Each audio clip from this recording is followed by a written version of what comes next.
landscape and diversity of its peoples. Welcome to Travelogue's Ethnic Minority Special. If you think about the minority of China, perhaps the most mysterious of all are the Tibetans. And that's why today we are in Tibet. And this place right now is actually the birthplace of Tibetan culture. These mountains, this plateau, everything around me is where it all happened originally. So, get ready for the adventure of a lifetime. Welcome to Travelogue, I'm Yin. For most people, a journey to the Tibet Autonomous Region is a fantasy, something beyond their reach.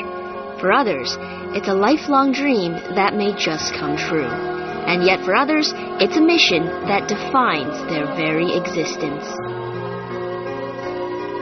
We'll be drifting downstream on the Yalong River from the birthplace of Tibetan civilization, Shannan, as far as Linzhi, and onwards to the heart of Tibet, the capital Lhasa. On our journey, we're accompanied by tourists and Buddhists. Tibet, with its average altitude of 4,000 meters, is called the roof of the world. Everyone who travels here has their own unique reasons for doing so, from exploring the unknown to attaining enlightenment. Religion is the foundation of Tibetan culture. Buddhism first came to the region during the reign of Songtsen Gampo in the 7th century. In the Tubo Kingdom, he laid the foundation for Buddhism by importing scriptures and building monasteries. His other great achievement was to cement the ties between Han and Tibetan peoples, which he did by marrying the Tang Dynasty princess, Princess Wencheng. Today, Tibetans live in a land where past and present merge. From traditional yak butter tea to international fare, religious paintings to postmodern art, it's a bizarre mix unlike any other. But one thing that's unchanged is the spirit of the people.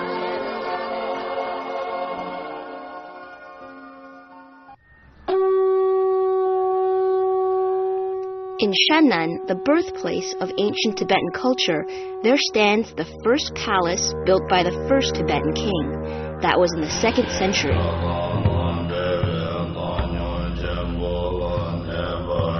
The Yongbolakan Palace is the oldest surviving example of Tibetan architecture.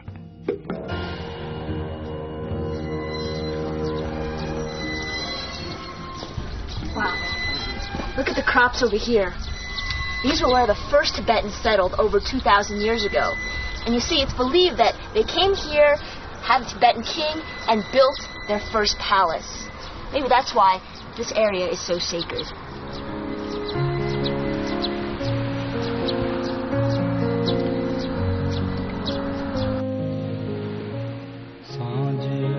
Legend has it that the original ancestors of the Tibetans were a sacred monkey and a mortal woman. Over the centuries, their descendants multiplied and formed a tribe and turned the valley into agricultural land.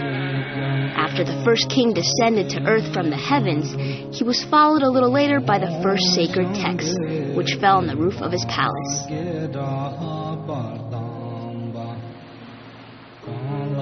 Buddhism made its way into Tibet from India, and the central figure is Sakyamuni, the founder. Still today, a sign of devotion among Buddhists is to recite the sutras, spin prayer wheels, and offer yak butter lamp for the oil lamps. The Yongbolakan Palace, geometric in shape, was the model based on which many other structures were later built. There's something magical about the towering place, perched on the mountain beneath the clouds and brilliant sun. Indescribable.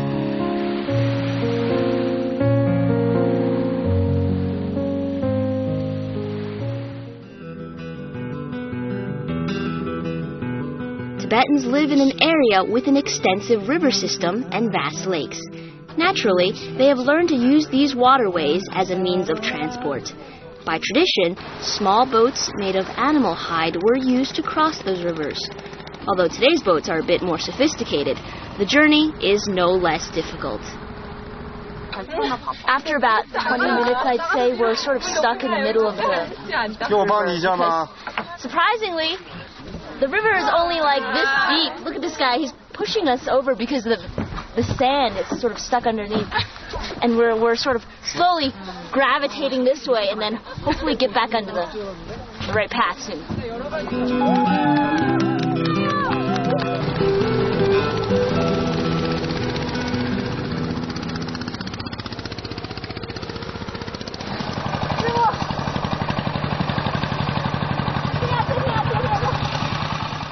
Discovering the hidden wonders of Tibet is a real challenge. You'll need a car and a boat, along with some more rather interesting-looking vehicles. And not forgetting your own 2 feet, of course. Dust, bright sunshine, and the unpredictable weather all add to the difficulties. But an adventurous spirit and some endurance are usually enough to open up a world beyond your imagination. Of course, the reward for this arduous trek is amazing.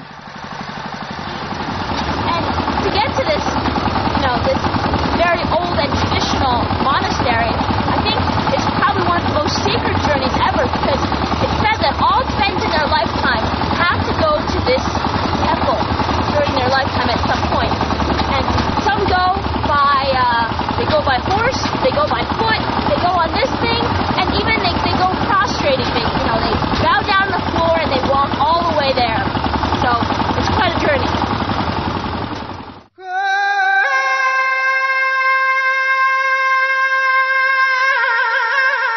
Samye Monastery, built in the 8th century, was the first monastery in Tibet. It was commissioned by an Indian Buddhist master and combines elements of Han, Tibetan, and Indian architecture. And thus it's called the Three-Style Temple. It's one of the most popular destinations for pilgrims, some of whom travel on foot for weeks to reach it. Ground floor is Tibetan, middle floor is Han, and the top is in Indian style.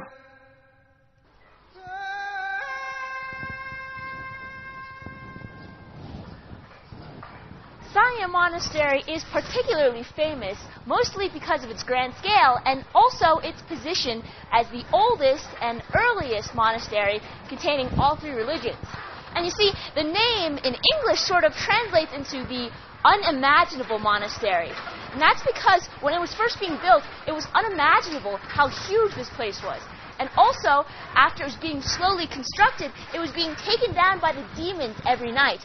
But somehow, miraculously, it still came to be what it is today.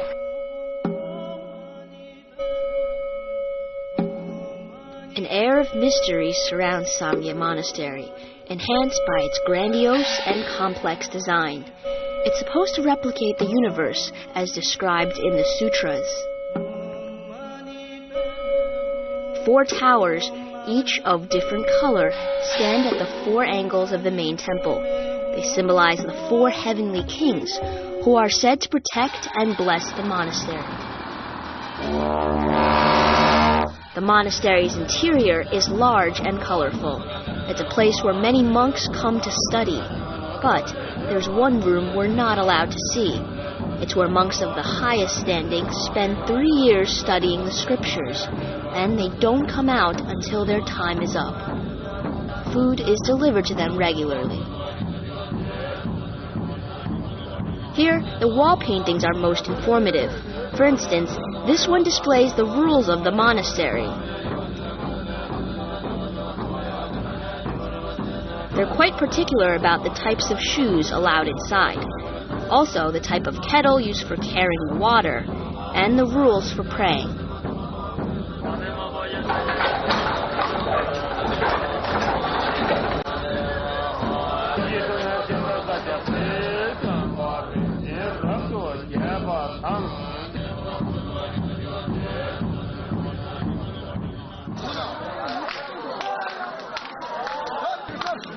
The daily ritual for monks is debating the Buddhist scriptures.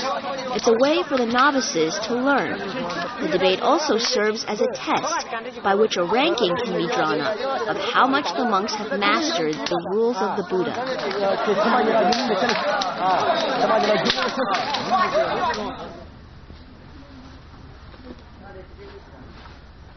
A must for all Tibetans over the world is to make a trip to this temple right here.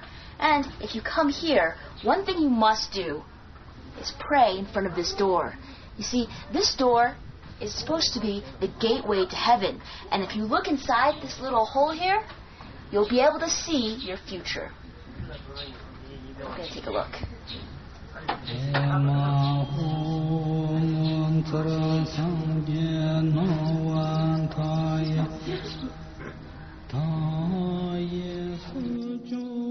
Tibetans from all over the world will come here, and they always leave a personal token. Sometimes it's a picture, sometimes it's written, or it may be something of more practical use. Beside the door hang 2 leather bags. Visitors leave a hair in one of them as a token that they reserve their place on the path to heaven. For Tibetans, death is not something to be feared. Rather, like life, it's a process to be experienced and passed through.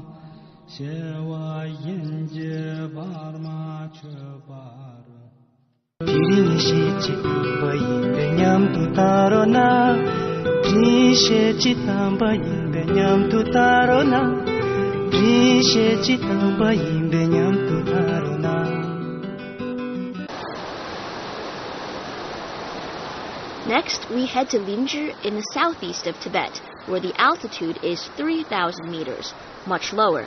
At this milder climate, we find very unique greenery. The land here is nurtured by the Niyang River, a branch of the Yaluzangpu. The scenery is beyond the imagination of anyone who's not seen it. Forests, rich vegetation, and small villages nestled among the snow-capped mountains.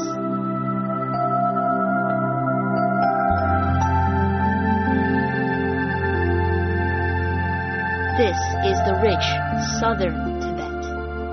A holy lake, Basung Tso, is also found here, whose waters give a reflection as good as any mirrors. Legend has it that 2 young lovers who are unable to be together in life dived into the lake, and in doing so, made it even more beautiful.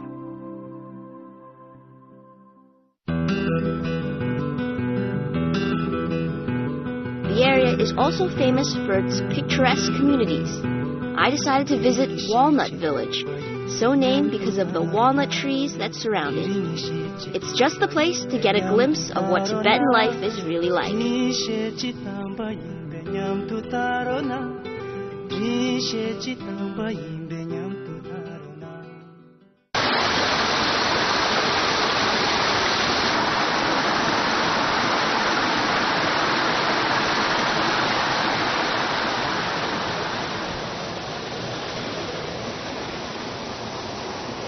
I guess we've seen many types of prayer wheels.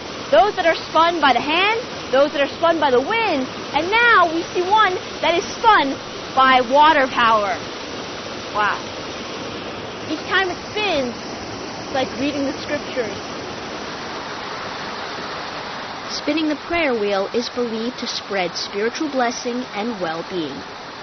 But there are many different ways of doing so. Water is also used to power the local barley mill to make the staple food here, zamba. After the barley is ground into very fine flour, it's mixed with a little tea and then rolled up into small lumps and eaten with the fingers. This crop is as important to them as rice and bread to us.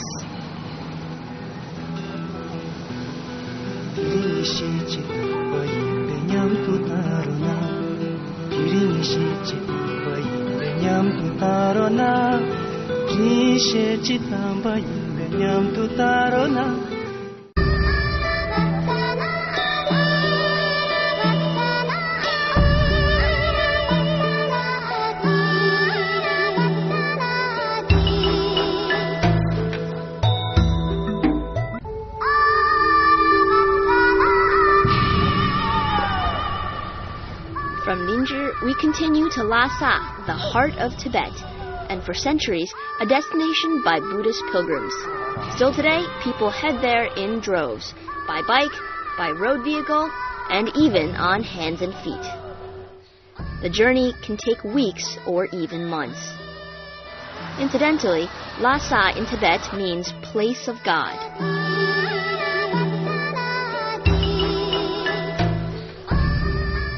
In Lhasa, there are signature structures. It's famous for the Patala Palace and also the Jokhang Monastery, which are in the center of the old city. The religious influence here is very strong, and every year the city really comes alive during the Shotan festival.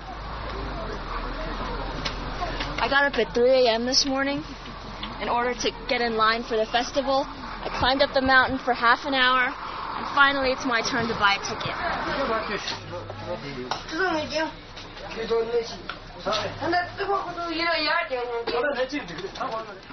An important part of Shotan Festival is to visit the giant painting of the Buddha above Drepung Monastery. People start climbing the mountain as early as 2 a.m. in order to get the best view.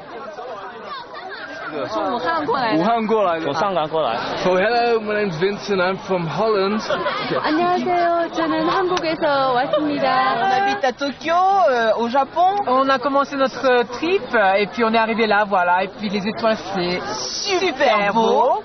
Et je suis sûre que vous allez aimer ce festival. I will love to present people the culture, tradition, and then so as well we will also love the Chinese people, and then just hoping that the world peace will come together.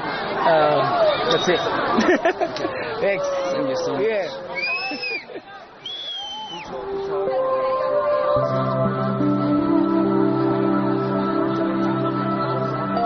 Slowly, the first glimmer of light smiles upon the land, and on a city with more than 1,400 years of history.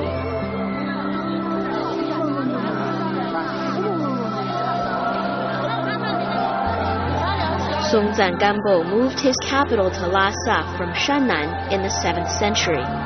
According to historical records, he built the city specially for the Tang Dynasty princess he married. For her part, she brought a statue of Sakyamuni to Lhasa with her, and the Jokhang Monastery was built to house it. This effectively made the monastery the heart of the city. Today, it's still its spiritual center.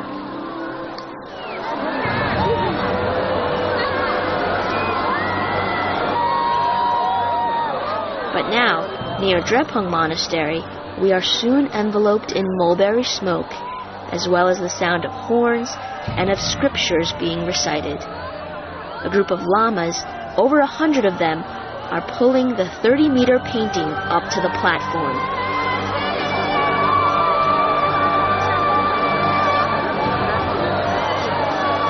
Originally, the festival was purely religious.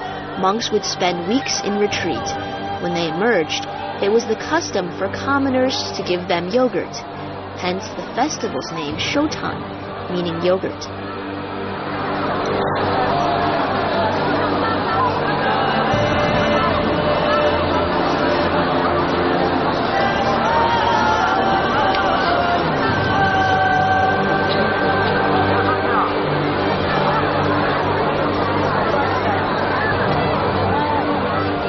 And so, the giant picture of Sakyamuni, the founder of Buddhism, is revealed.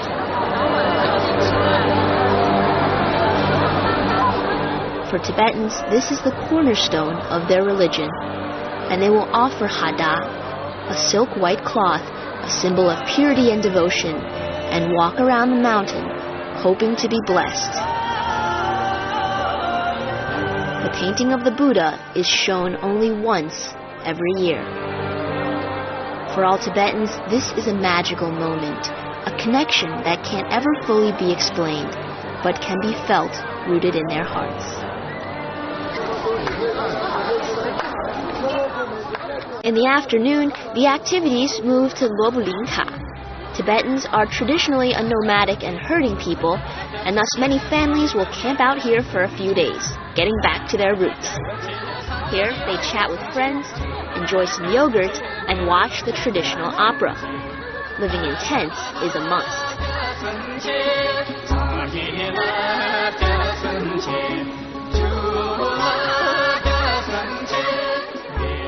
Tibetans live in vastly different styles. In the high altitude north, there are no trees, so the nomadic people live in tents. In farming communities, they live in mud brick houses. In southeast Tibet, where there are plentiful forests, they live in wood homes. And also in Lhasa, people live in modern homes.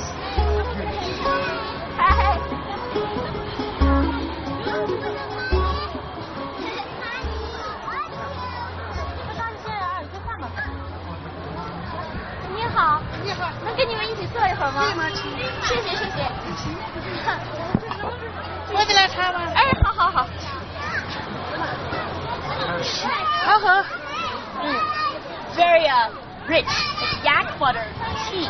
And you see, this is an essential part of all the gatherings. And I guess all the family reunions. And this sort of holiday is like Thanksgiving, where everyone gets together. Now, 你们都是一家人吗? So all these relatives get together every year, and it's been 8 years since they first started doing this. And I guess this is a great way to have fun.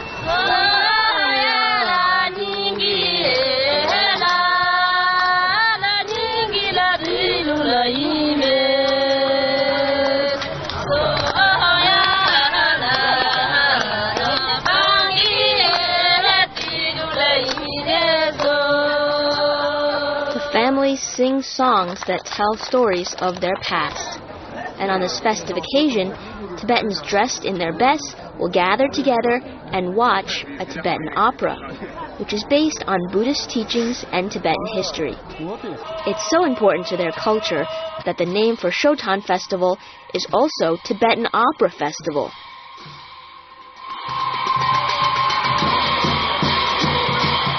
The performances last for about a week during the holidays. Tibetan opera dates back 1,400 years, almost the dawn of Tibetan civilization.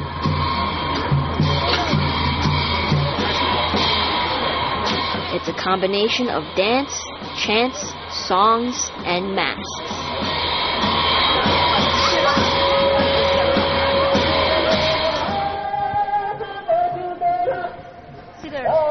Right now, they're all in their costumes and masks. And if I'm not mistaken, although I can't understand what they're saying, it seems like they're performing a part of maybe one of the ancient legends or stories.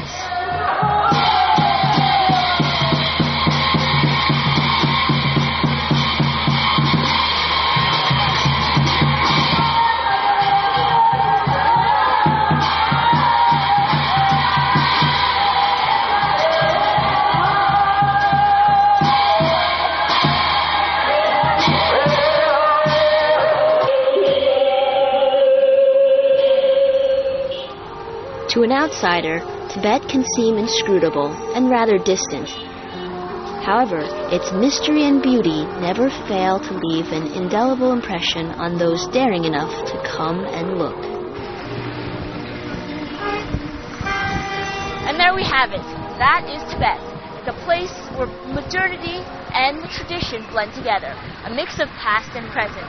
It's a place where the Tibetans live and many others come from all over the world. I'm Yin, and see you next time on our special. Bye-bye.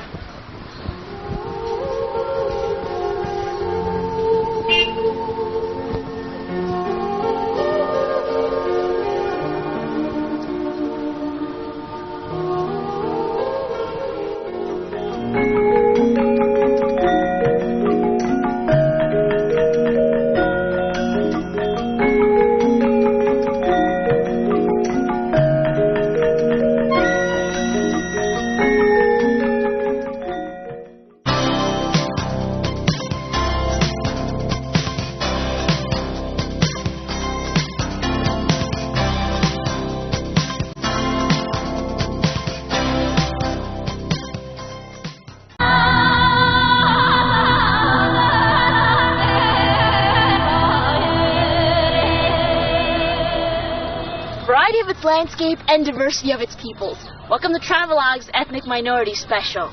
If you think about the minority of China, perhaps the most mysterious of all are the Tibetans. And that's why today we are in Tibet. And this place right now is actually the birthplace of Tibetan culture. These mountains, this plateau, everything around me is where it all happened originally. So,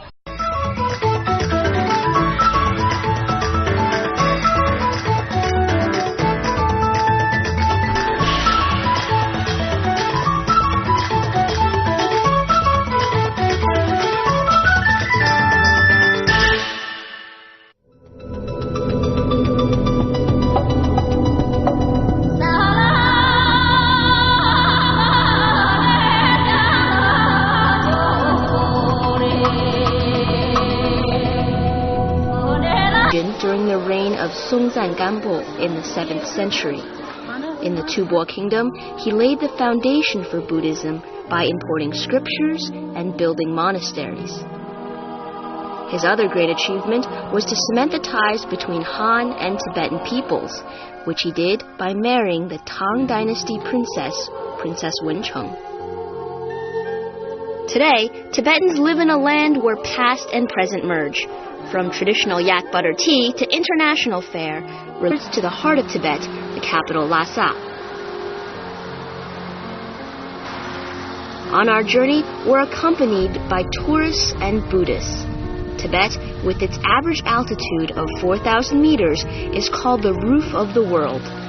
Everyone who travels here has their own unique reasons for doing so, from exploring the unknown to attaining enlightenment. Religion is the foundation of Tibetan culture.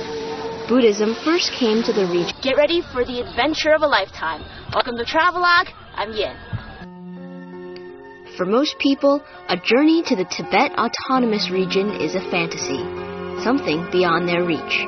For others, it's a lifelong dream that may just come true. And yet for others, it's a mission that defines their very existence.